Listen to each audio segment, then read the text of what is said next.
பேர் என்ன?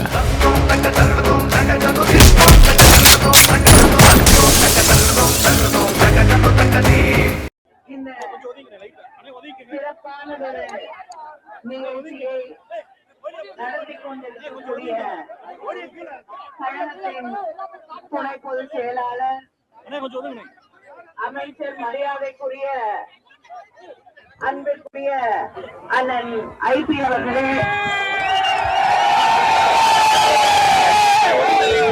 திண்டுக்கல் மேற்கு மாவட்ட கழக செயலாளர்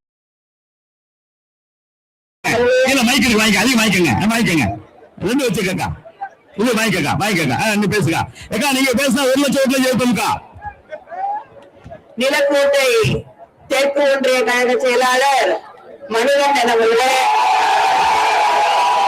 நிலக்கோட்டை வடக்கு ஒன்றிய கழக செயலாளர் சௌந்தரபாண்டியன் அவர்களே, நிலக்கோட்டை மேற்கு ஒன்றிய கழக செயலாளர் கரிகால பாண்டியன் அவர்களே, பேரூர் கழக செயலாளர் ஜோசப் கோவில் பிள்ளை அவர்களே, ஒன்றிய கழக செயலாளர்கள் முருகன் அவர்களே, கனகதுரை அவர்களே, கனிக்குமார் அவர்களே, பேரூர் கழக செயலாளர்கள் சின்னதுரை அவர்களே, தங்கராஜ் அவர்களே, அருண் அவர்களே, ராஜாங்கம் அவர்களே, பொதுக்குழு உறுப்பினர் இளங்கோ அவர்களே, மாவட்ட துணை செயலாளர் நாகராஜ் அவர்களே, வழக்கறிஞர் அணியின் மாவட்ட செயலாளர் அன்பழகன் அவர்களே, இந்த நிகழ்ச்சியிலே கலந்து கொண்டிருக்கக்கூடிய உள்ளாட்சி பிரதிநிதிகளே, மதசார்பற்ற முற்போக்கு கூட்டணி இயக்கங்களின் தோழர்களே,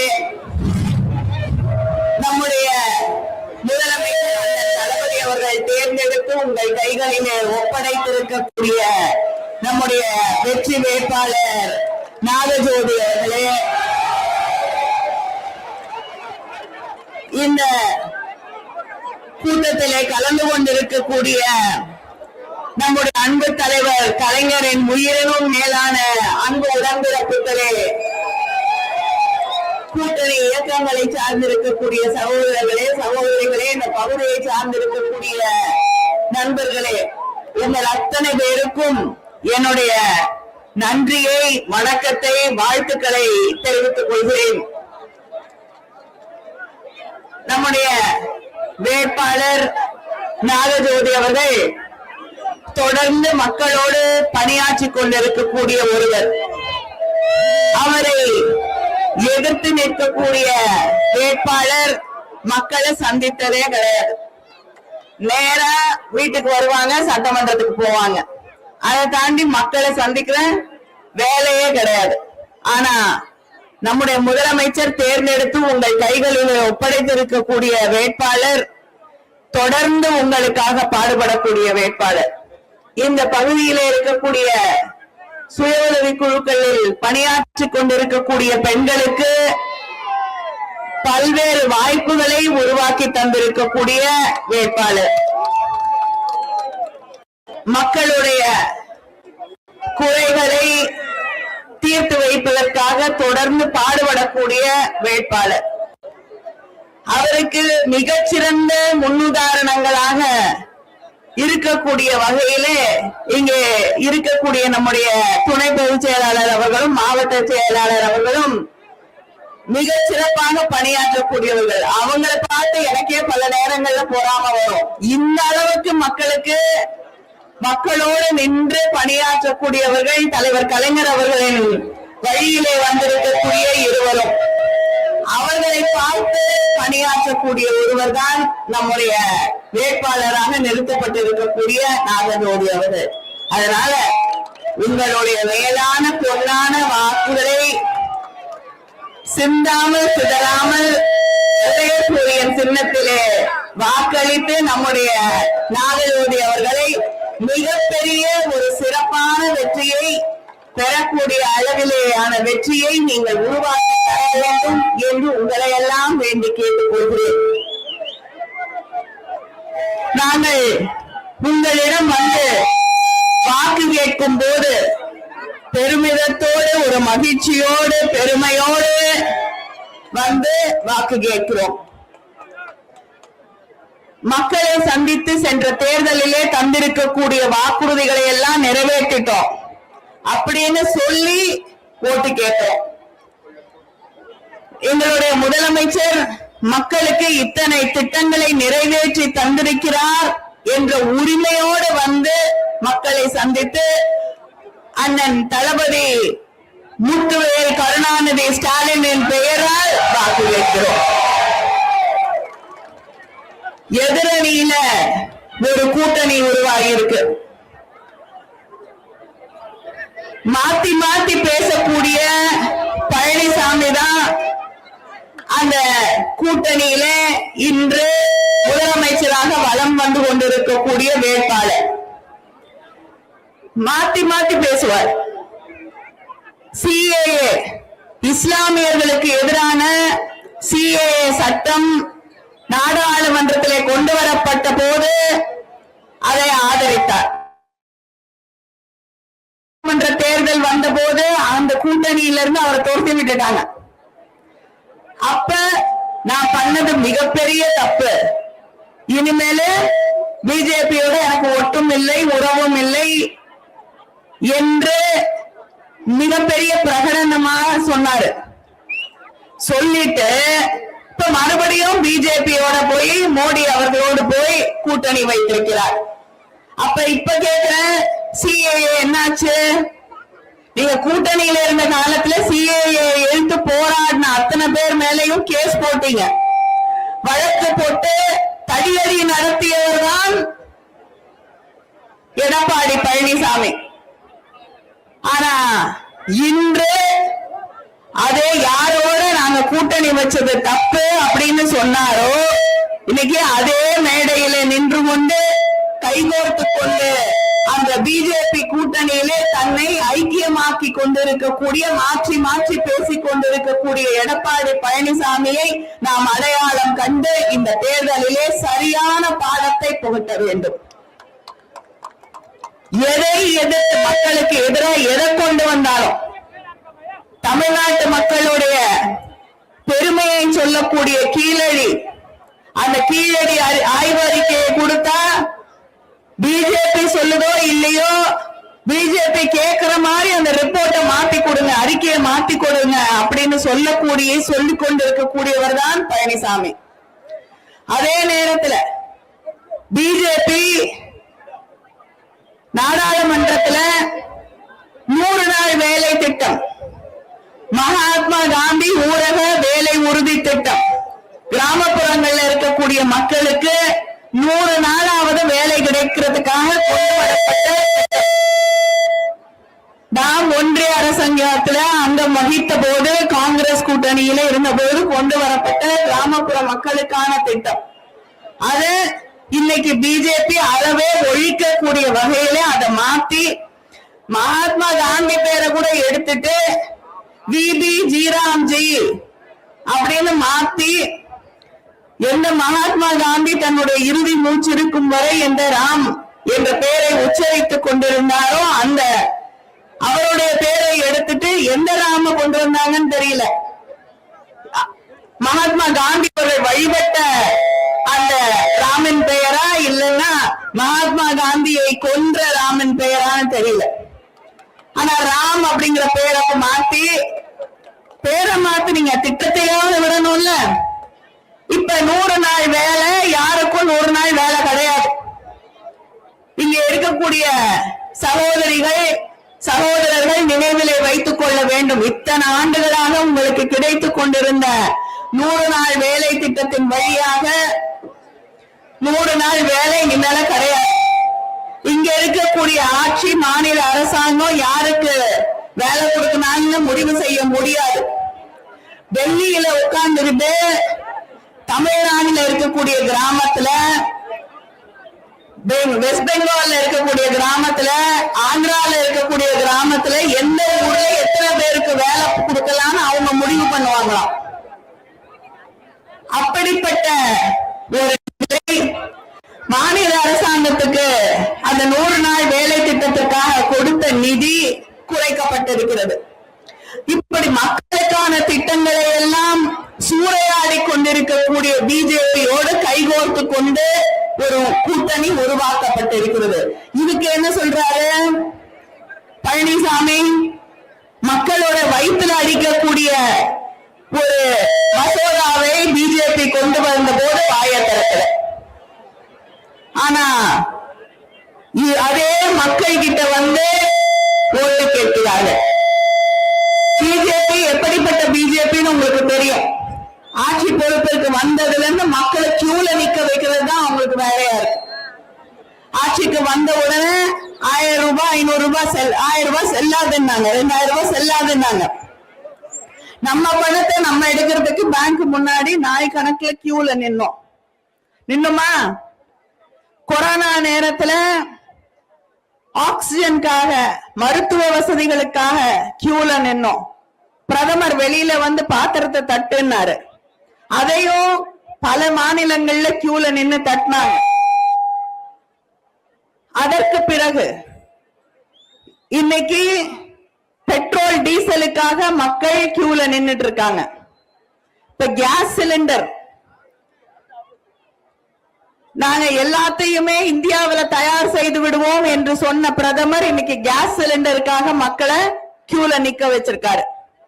எத்தனையோ விடுதிகள் கேஸ் சிலிண்டர் கிடைக்காத நிலை, உணவகங்கள் சாப்பாட்டு கடை நடத்த முடியாத நிலை. இன்னும் 3 வாரத்துக்கு மேல வீடுகளுக்கு கிடைக்கக்கூடிய கேஸ் சிலிண்டர் இந்த நாட்டில் கிடைக்காது என்ற அச்சுறுத்தலோடு மக்கள் வாழ்ந்து கொண்டிருக்கக்கூடிய நிலை. ஆனா இதுக்கெல்லாம் பதில் சொல்லாம தேர்தல் பிரச்சாரத்திற்காக டூரிஸ்ட் போல அங்கே இருக்கக்கூடிய மோடி அவர்களும் அமித்ஷா அவர்களும் தமிழ்நாட்டுக்கு வந்து செல்கிறார்கள். எந்த கேள்விக்கும் பதில் இல்லை.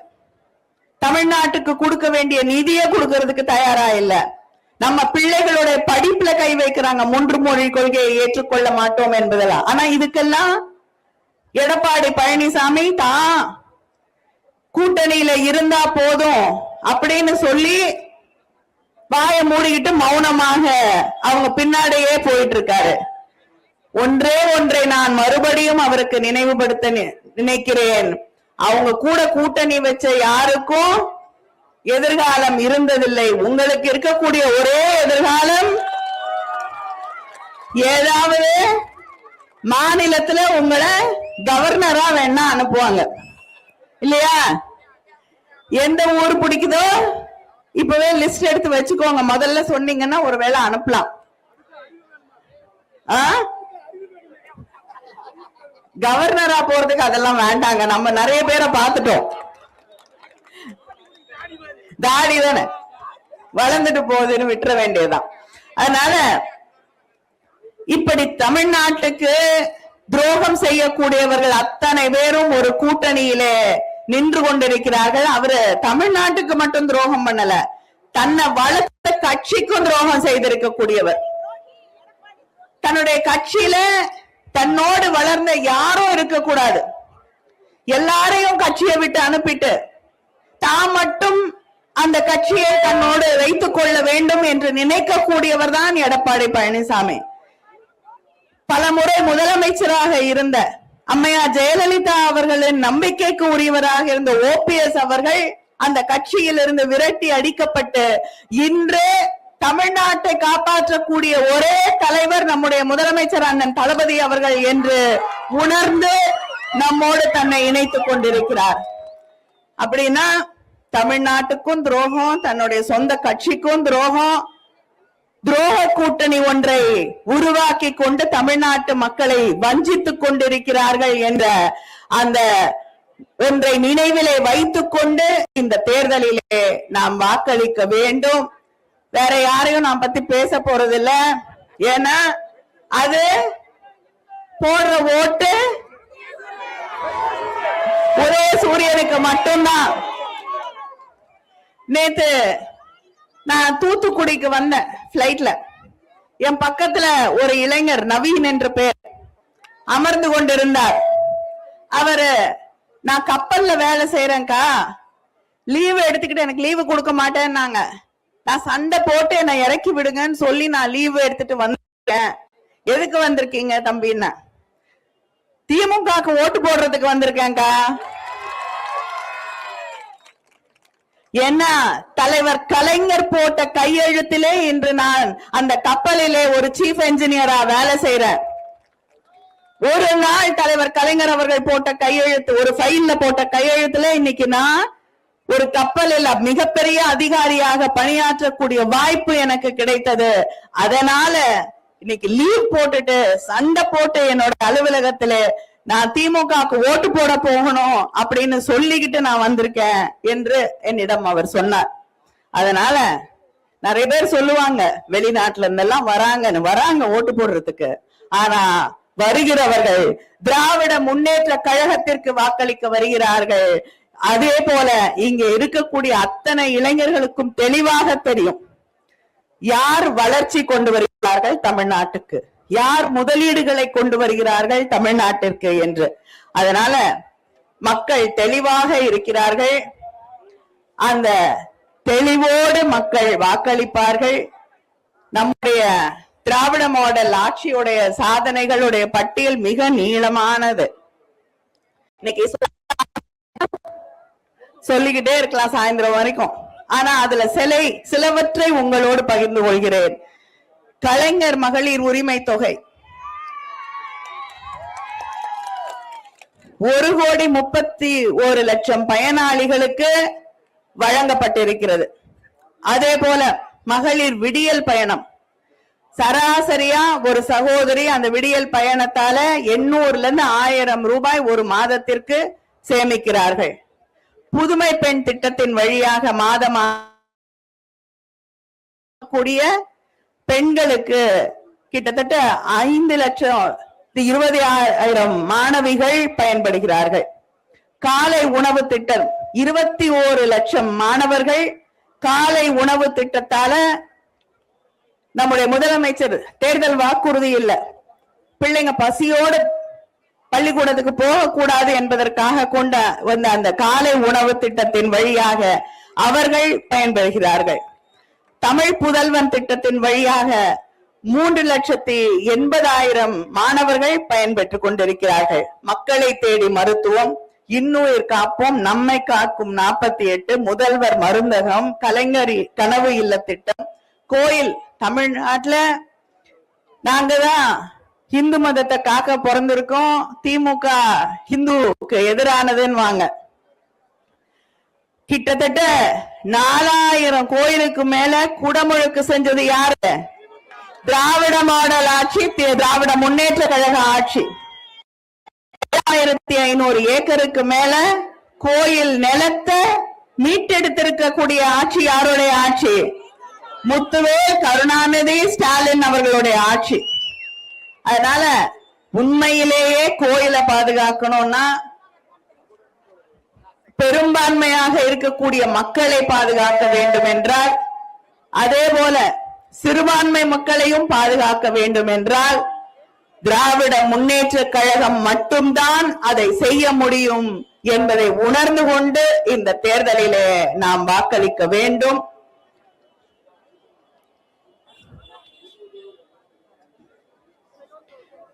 இந்த தேர்தல்ல திராவிட முன்னேற்ற கழகத்துடைய சில முக்கியமான வாக்குறுதிகளை, ஏன்னா மத்த வாக்குறுதிகள் எல்லாம் யாரும் கவலைப்படுறது இல்ல, ஆட்சிக்கு வரதும் போறது இல்ல, வாக்குறுதிய அவங்க எந்த காலத்திலயும் நிறைவேற்றினதும் கிடையாது. அதனால நம்முடைய வாக்குறுதிகள் 1000 ரூபாய் கொடுக்கிறோமா? ஆட்சிக்கு வந்த உடனே எவ்வளவு?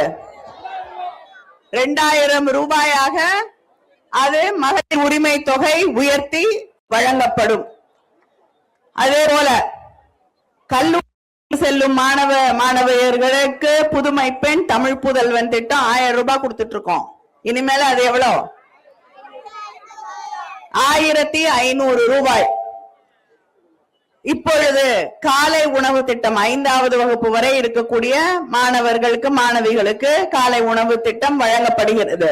ஆட்சிக்கு வந்தவுடன் 8வது வரை படிக்கக்கூடிய பிள்ளைகளுக்கு அந்த காலை உணவு திட்டம் நீட்டித்து வழங்கப்படும். அதே போல அடுத்த 5 வருஷத்துல பல்வேறு திட்டங்களின் வழியாக 10 லட்சம் வீடுகள் தமிழ்நாட்டு மக்களுக்காக கட்டித்தரப்படும். முதியோர் உதவித்தொகை 1200 இருந்து 2000 உயர்த்தி தரப்படும். மாற்றுத்திறனாளிகளுடைய உதவித்தொகை 1500 இருந்து 2000 உயர்த்தி தரப்படும். விவசாயிகளுக்கு 20 லட்சம் விவசாயிகளுக்கு மேல் எந்தவித மீட்டரும் பொருத்தப்படாத மோட்டார் பம்ப் செட்டுகள் 20 லட்சம் விவசாயிகளுக்கு மேல் வழங்கப்படும். மிக முக்கியம்,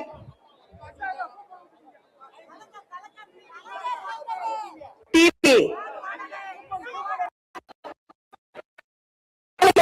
தலைவர் கலைஞர் அவர்கள் கொடுத்த டிவி இன்னைக்கு வரைக்கும் வேலை செய்யுது இல்லையா? கிரைண்டர் மிக்ஸி எங்க போச்சுன்னு தெரியல. இப்ப ஃப்ரிட்ஜ் கொடுக்கறேன்னு இருக்காங்க. ஃப்ரிட்ஜ் வீட்டுல ஃப்ரிட்ஜ் இருந்தா இன்னொரு ஃப்ரிட்ஜ் வச்சுக்கிட்டு என்ன செய்யறது இல்லையா?